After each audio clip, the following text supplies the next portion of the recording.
जुना पुणा नाका येथे अतिवृष्टीमुळे पुलावरून नाल्याचे पाणी वाहत होते, त्यात रिक्षाचालक संतोष शिंदे हे वाहून गेले। या ठिकाणी तातडीने खासदार प्रणितीताई शिंदे यांनी पाहणी केली व तातडीने उपाययोजना करण्याच्या सूचना दिल्या। यावेळी शिंदे कुटुंबियांची भेट देखील खासदार प्रणितीताई शिंदे यांनी घेतली व दोषींवर कारवाई करण्याची मागणी केली।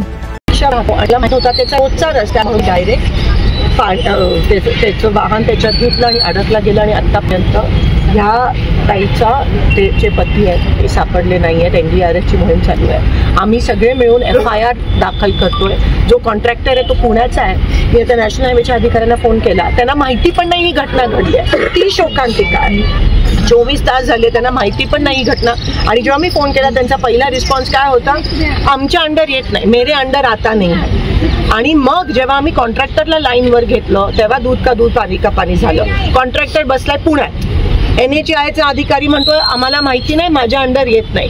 आणि आता सोक्षमोक्ष झाला। पूर्णपणे चूक जी आहे ती नॅशनल हायवे आणि कॉन्ट्रॅक्टरची आहे आणि त्यांचा हलगर्जीपणा। म्हणून आता ताबडतोब मी देवाच्या म्हणजे मी प्रार्थना करते की लवकरात लवकर ह्याच्यात सोक्षमोक्ष मिळवायची। एक लहान 7 वर्षाची मुलगी आहे, पण आम्ही FIR त्या ठिकाणी ताबडतोब NHAIचे अधिकारी आणि कॉन्ट्रॅक्टरवर त्या ठिकाणी दाखल करतोय। पण तुम्ही बघा हलगर्जीपणाचा कहर आणि कळस की एक साधं कुठेच काही चालू असेल, रस्त्यात खड्डा असेल तर लगेच बॅरिकेडिंग करतात आणि इथे एवढं मोठं चालू आहे आणि साधं बॅरिकेडिंग नाही। कॉन्ट्रॅक्टर म्हणते पत्रे लावले, पत्रे कधी? आज सकाळी सगळे डोळ्यांची।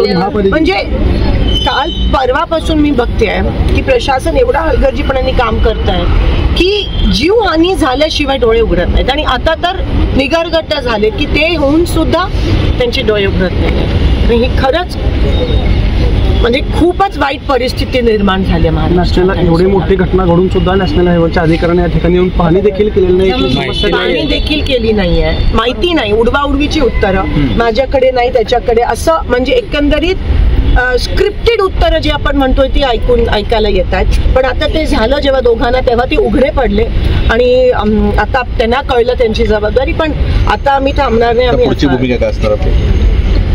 NDRFची शोध मोहीम चालू आहे, FIR लॉन्च केला आहे। आता त्याच्यानंतर करतोय।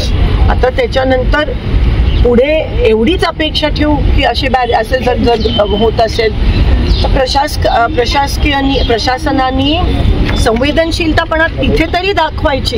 म्हणजे आता सगळं कमर्शियल झालंय, सगळ्याच्या मागे फक्त पैसे कमवायचा हेतू ह्यांचा आहे।